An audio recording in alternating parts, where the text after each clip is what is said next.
जो जख्म सूख जाता है तो उसके ऊपर से जो पहली लेयर आती है भूरे रंग की, ब्राउनिश कलर की, उसको हम ऐसे खुद छील देते हैं और दर्द भी नहीं होती क्योंकि वो ऑलरेडी शरीर से अलग हो चुकी होती। ऐसे निकालते हैं तो क्या उसको संभाल के रखते हो? क्योंकि वो तुम थे, वो तुम्हारा ही तो हिस्सा था। वो जो चमड़ी आपने पील ऑफ करी है, क्या आप उस चमड़ी के टुकड़े को किसी तिजोरी, किसी अलमारी, किसी संदूक में संभाल के रखते हो या उसे डस्टबिन में फेंक देते हो? कोई भी नहीं संभालेगा। अच्छा, किसी के कट जाए, कांच लग गया, चाकू लग गया, उसकी नस कट गई है, नस कटी हुई बाहर दिखती है और खून निकल रहा है उसमें से। डॉक्टर ने जब उसको ठीक करने के लिए कहा कि भाई ये तो अंदर बहुत कुछ टूट गया है तो इतना हिस्सा ही हमको निकालना पड़ेगा। तो कभी कभी जब वो सर्जरी से निकालते हैं, चाहे वो ट्यूमर हो, चाहे वो हड्डी का टुकड़ा हो, जैसे डायबिटिक फुट, जिनको शुगर अधिक हो जाए और पैर में चोट लग जाए और चोट ठीक ना हो और पैर सूज के इतना बड़ा हो जाए और उसमें पीप भर गई है और उससे जहर बन गया है, तो डॉक्टर कहते भाई ये तो काटना पड़ेगा नहीं तो जान गई। लोग अपना पैर भी कटवा लेते हैं जान बचाने। अब वो जो पैर उसका कटा, क्या उस कटे हुए पैर को संभाल के वो घर वापिस ले आएगा? आप डेंटिस्ट के जाते हो, वो कहता आपका दांत खराब हो गया, ये तो निकालना पड़ेगा, दर्द हो रही है, और दर्द इतनी हो रही है, आप कहते हो हाँ निकाल दो निकाल दो। वो इंजेक्शन लगाता है और खींच के बाहर निकालता है। उसके बाद वो दांत क्या तुम, क्योंकि वो तुम थे, वो दांत जब मुंह में था तो आप क्या कहते थे? मेरे दांत बड़े अच्छे हैं। मैं जब हंसता हूं तो मेरे दांत बहुत अच्छे लगते। वो दांत मैं था, वो दांत मेरे थे। पर जब डेंटिस्ट के ऑफिस में, क्लिनिक में वो दांत निकाला तो आप क्या करते हैं? वो डॉक्टर से क्या दांत वापस लाते हो कि ये तो मैं हूं, मेरा हिस्सा है, मुझे वापस दे दीजिए? जी नहीं, आप वो दांत वहीं छोड़ देते हैं, वो डस्टबिन में छोड़ देता है, मेडिकल वेस्ट में उसको डाल देता है। आप नाई के जाते हो, बार्बर के जाते हो, कटिंग कराते हो, वो बाल वो तुम थे, तुम्हारे थे, और नाई ने बाल काटे, बाल वहां जमीन में गिर जाते हैं। आपके सामने झाड़ू लगा के उसको उठा के डस्टबिन में फेंक देते। वो डस्टबिन अलग होता है जिसमें वो कटे हुए बाल रखते, क्योंकि वो बाल भी बिकते हैं।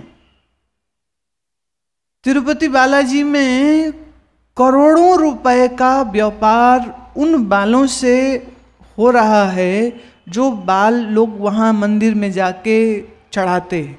लोग वहाँ जाते हैं तो पूरे बाल निकलवा देते हैं। मान्यता है लोगों की ऐसी, कई करोड़ का बिजनेस उन बालों से होता है। आप अपने बाल जब संवारते हैं, कंघी करते, अब कंघी में 15-20 बाल आ गए, आप क्या करते हो? संभाल के उसको सिर में वापस जोड़ते हो या उसे कूड़े में फेंक देते हो? ये बाल कभी तुम थे, अब तुम कह रहे हो ये कूड़ा हो गया है। तो या तो वो कूड़ा तब भी है जब वो सिर के साथ जुड़ा हुआ है, और या तो वो बाल तुम ही हो जब उसको आपने डस्टबिन में फेंक दिया। तो दोनों में एक सच हो सकता है, दो नहीं। लेकिन फिर भी जब बाल सिर पर लगे हुए होते हैं तो आपके शरीर में जो जीवनी शक्ति है, उस जीवनी शक्ति की वजह से वो बाल भी जीवंत तो होते हैं, तो उनमें मेरेपन का भाव भी बन जाता है, मैं ही हूँ ये भी भाव बन जाता है। अब सोचने की बात यह है कि आपके ही सिर से निकले हुए बाल आपके ही खाने में गिर जाएं मान लो, तो आप क्या करोगे? क्योंकि तुम्हारा बाल है तो खा जाओगे क्या?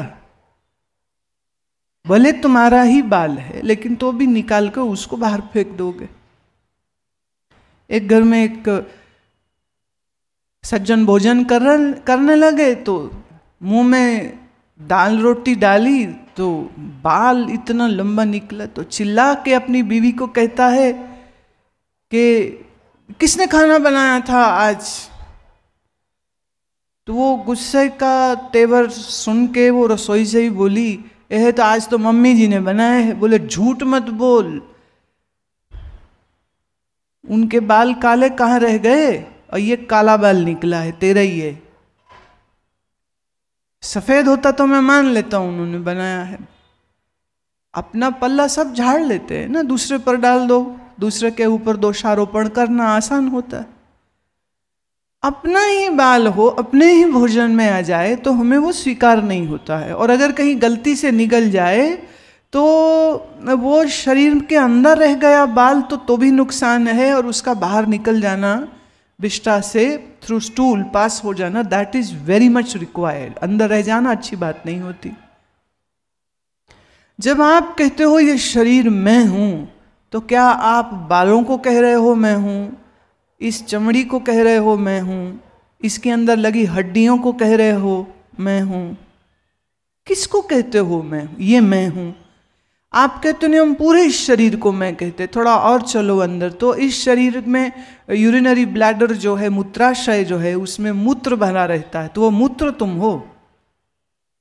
आपके बिग इंटेस्टाइन में, कोलन में विष्ठा, फीसिस भरी रहती है, वो तुम हो।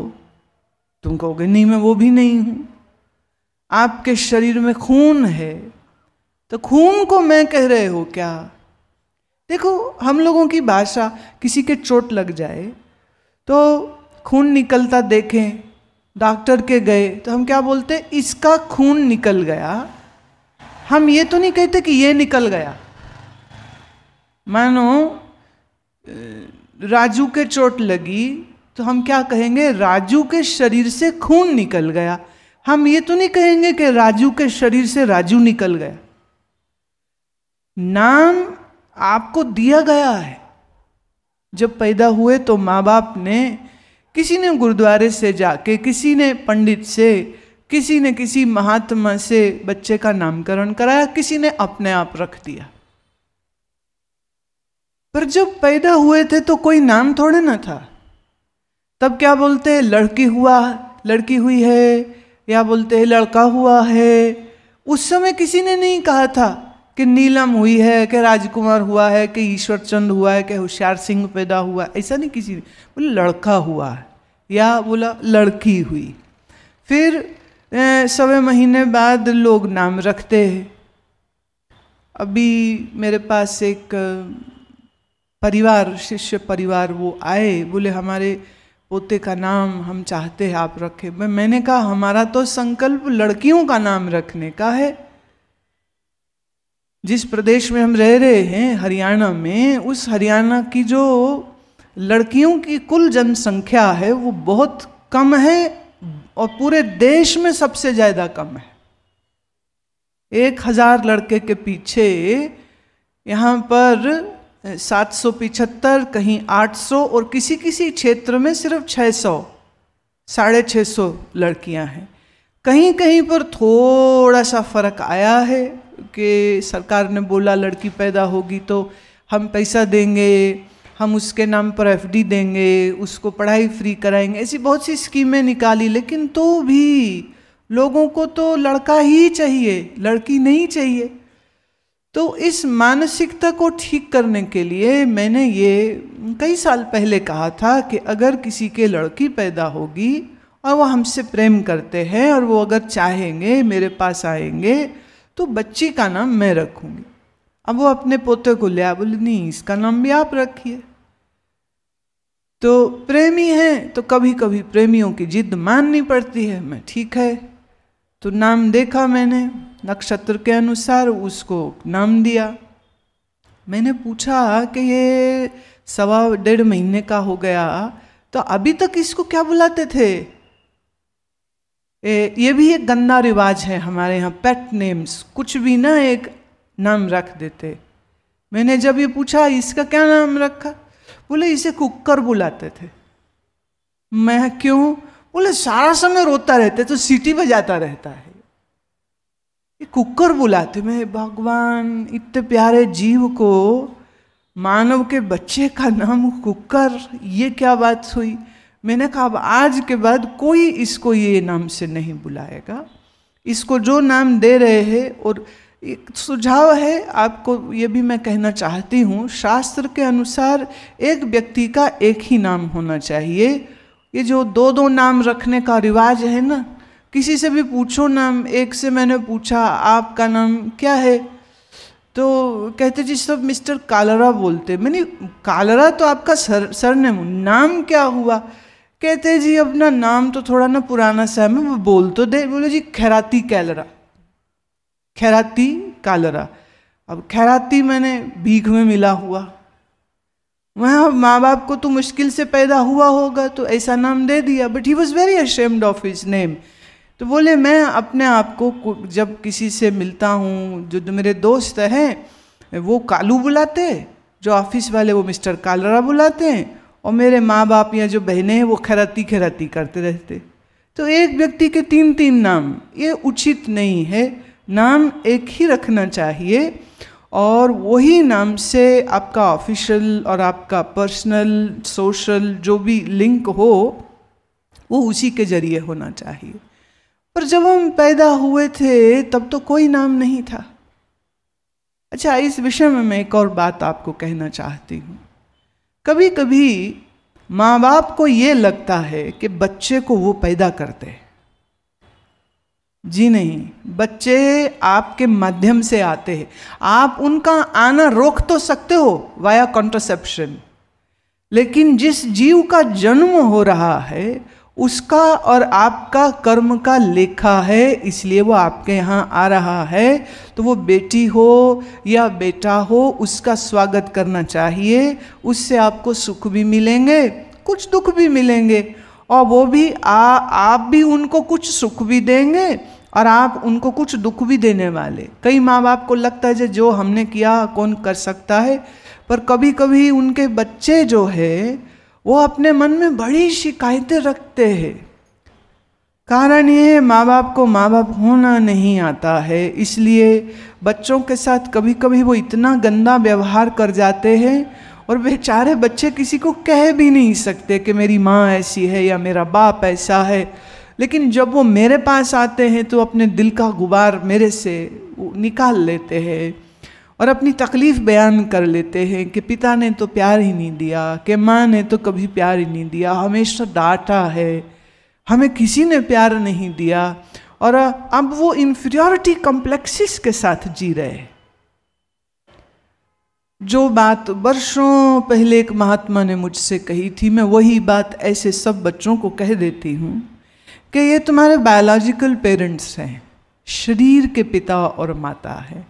तुम्हारे असली पिता तो प्रभु ही हैं, परमात्मा ही हैं।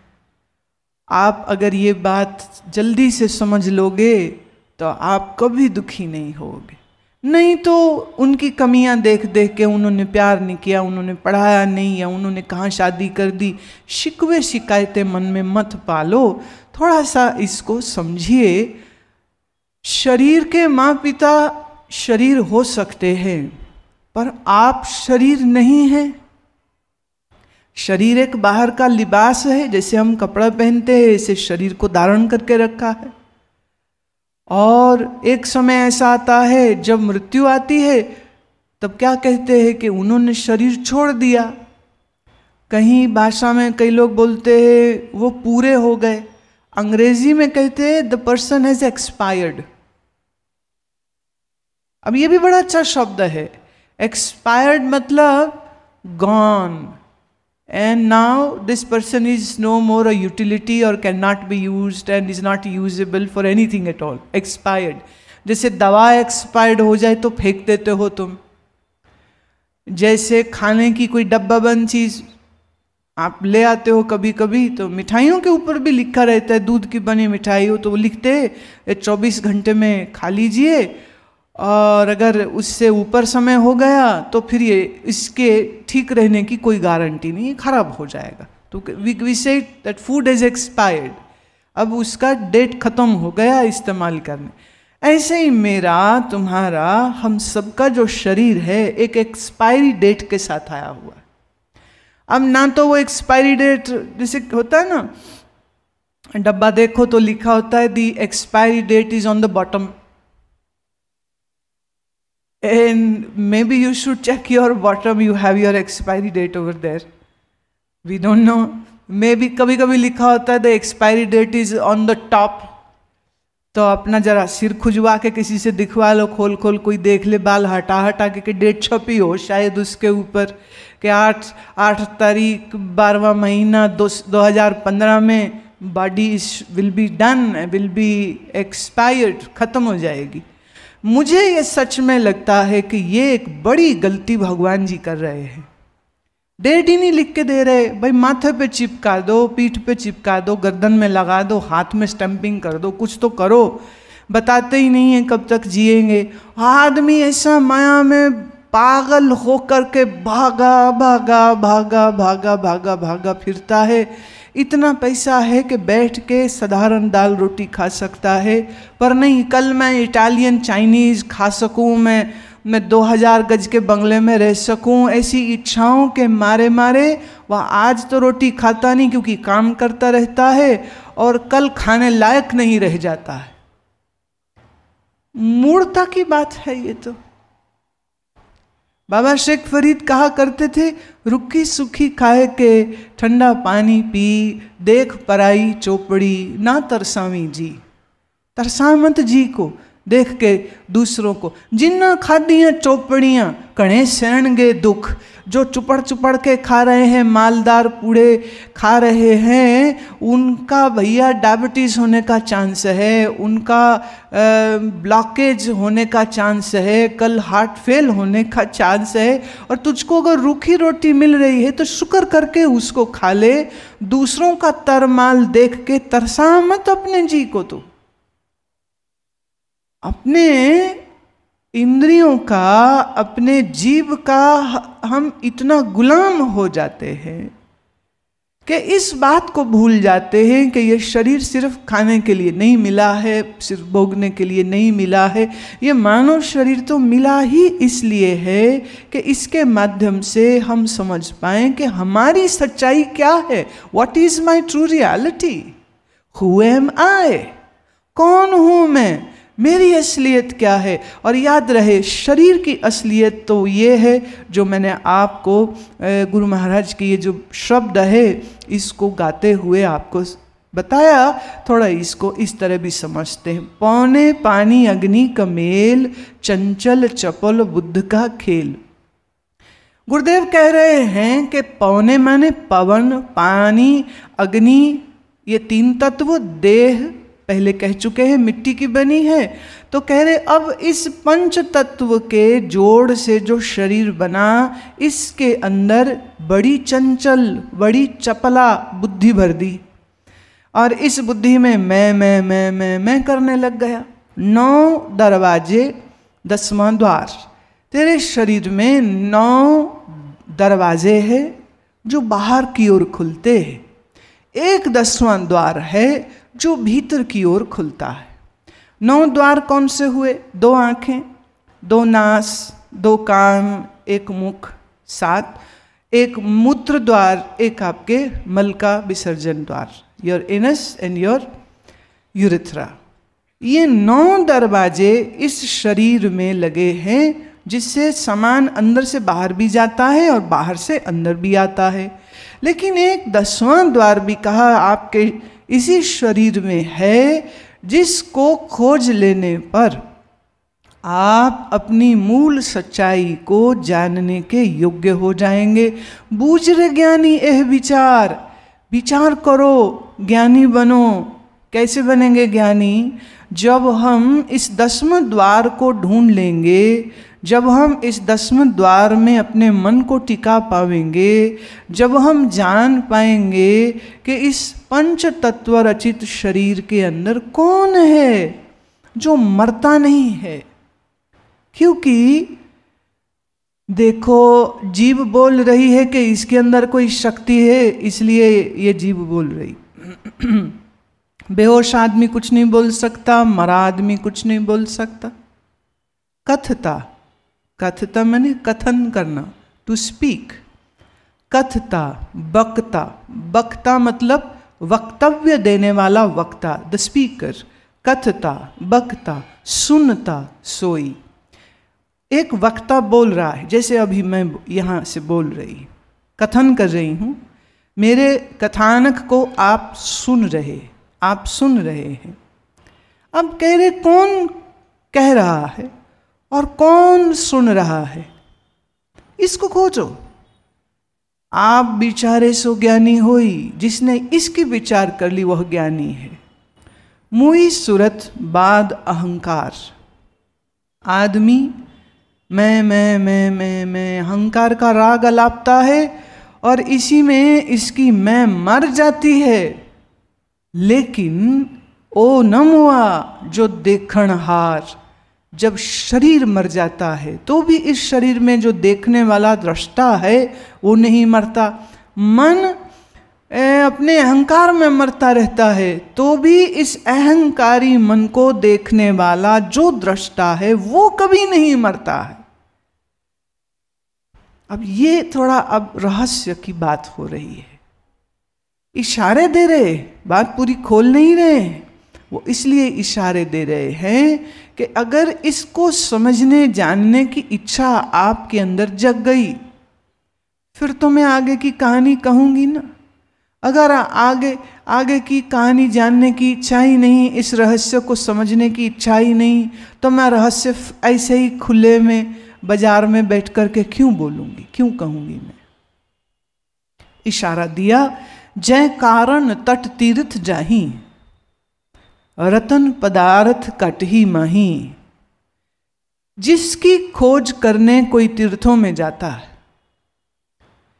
जिसकी खोज करने के लिए लोग देव नदियों के तटों पर, कोई गंगा, कोई गोदावरी, कोई जमुना, जिसको जिस पे श्रद्धा है। बहुत से हमारे जो सिंधी बिरादरी के लोग हैं वो खास लद्दाख जाते हैं, वहाँ सिंधु नदी के उद्गम पर उसकी पूजा करते हैं, उनकी बड़ी श्रद्धा है उस जल के ऊपर। हिंदू गंगा को पूजता है, अमावस्या हो, मौनी या पूर्णमासी या बैसाखी या गंगा दशहरा, देखिए कितने हजारों लोग पहुंच जाते हैं हरिद्वार स्नान करने के लिए, पाप धोने और पुण्य अर्जित करने के लिए। ऐसे जो गंगा तट पे वास करते हैं महात्मा, वो लोग हंसते हैं जब ऐसे भीड़ें आती ना, कुंभ आया और हजारों लाखों लोग पहुंच गए गंगा जी में, तो महात्मा लोग देख के हंसते हैं।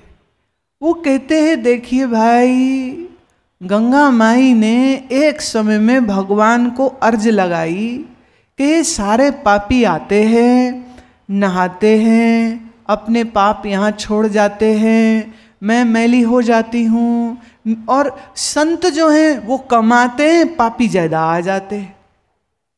पापियों को तो पाप धोने होते ना, वो इसलिए भागते गंगा जी की ओर, और संतों ने पाप किए नहीं इसलिए वो जहाँ बैठे वहीं मस्त रहते।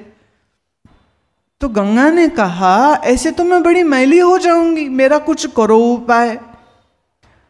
कहानी है महात्मा लोगों की बनाई हुई।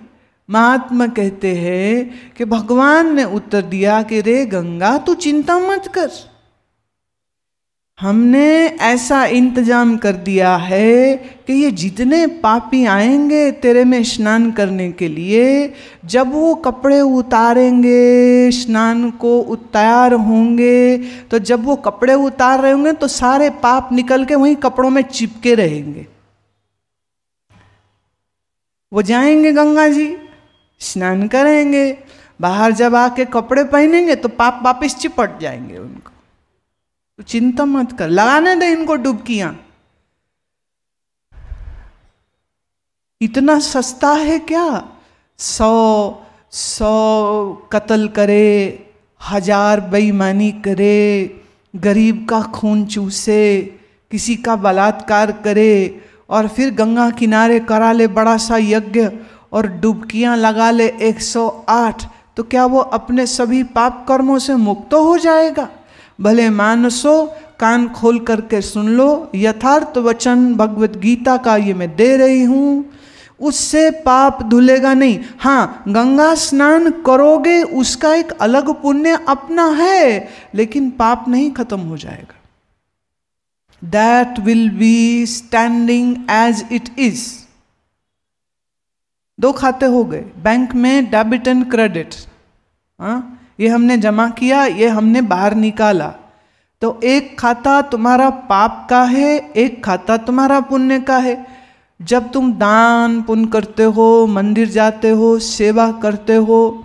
अच्छा, एक बात और बोल दूं, ये भी बड़ी खतरनाक बात है भाई। क्या करूं अब, जब मेरा जहां से जाने का समय आ रहा है, इसलिए कुछ सच्ची सच्ची बात है तुम्हें बोलनी बहुत आवश्यक है, क्योंकि ये बातें मैं ही बोलूंगी और दूसरे कोई नहीं बोलने वाले, क्योंकि दूसरे तो सब तुम्हें मक्खन लगाएंगे। हे तुम कितने भक्त हो, तुम कितने प्यारे हो, तुम कितने दानवीर हो, ऐसी ऐसी बातें बोलेंगे। तुम भी एक तरह की नोट दोगे उनको, ये वो अनाउंसमेंट करेंगे, उनने 5 लाख दिए, उनने 2 लाख दिए, उनने 10 लाख दिए।